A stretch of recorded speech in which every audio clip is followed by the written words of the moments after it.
Hey Susan, Michael here. I thought I'd do a big critique for you, or a quick critique of your video because you asked for it. So let's start off with some basics. Number one, you have to get me off my butt. Let's say David Pellip, I see he's here, and I are sitting back, we're drinking Heinekens and watching the Smurfs. If I'm going to play your video, I need a captivating reason to do that.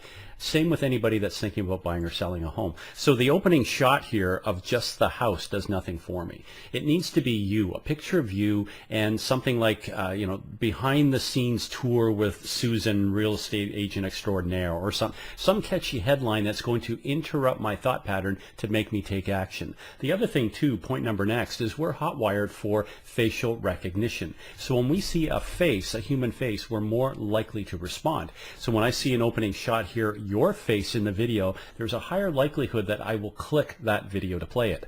That with a headline, that's the magic formula. A self-serving headline. What's in it for me as the consumer? Point number next, virtual tours by themselves, I doubt sell the home, because what I believe, and the stats will prove this, is that when people are looking at virtual tours, they're in the process of either A, buying or selling, because they have to get out of their cave first before they buy a cave.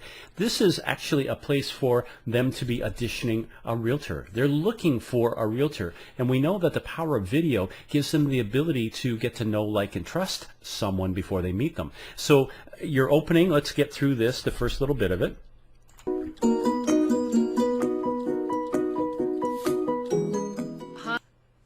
Okay, so here's the opening shot. You've introduced yourself. I would have some kind of lower third here. You need your name and phone number. How are they going to contact you? They don't know who you are.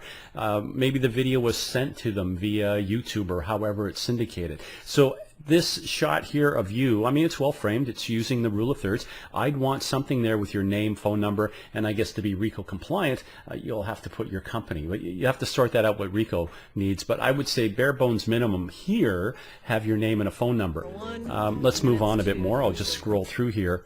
You talk a lot about what's happening in the area. What I would do is create some B-roll footage. Go out into the neighborhood. When you mention the streets, the shopping, all that kind of stuff, if you're specializing in that neighborhood, go do a few clips of the neighborhood, put them in your library so you can now add them to this video. So as you're describing the video, you're using an iPhone here, very easy in iMovie to add a video over top of that, which is, here is the shopping mall. Here are the points of interest that you're talking about. So show me, don't tell me, okay? Now let's move on to the actual tour. I'll just jump ahead here a bit. And, you're going from room to room. Kind of shaky, I get that, but you have to practice that.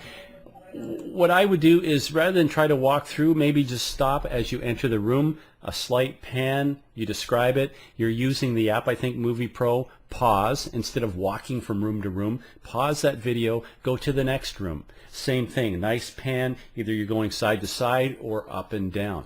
To keep it simple. Overall, this is a good video. It's 4 minutes in length, so I question the length of it, but if somebody's serious about buying this particular home, they'll watch it to the very end. Let's jump here. I just happened to land on a bathroom. This is a fixation. It's not just you, it's realtors in general. We're fixated with the washrooms. I don't need to think you have to spend a lot of time with a video camera in a washroom. My opinion. Show me some of the features. But tell me more importantly how great it is to live in the home. What is it about this living room that's fantastic? The stone fireplace. It's like McDonald's.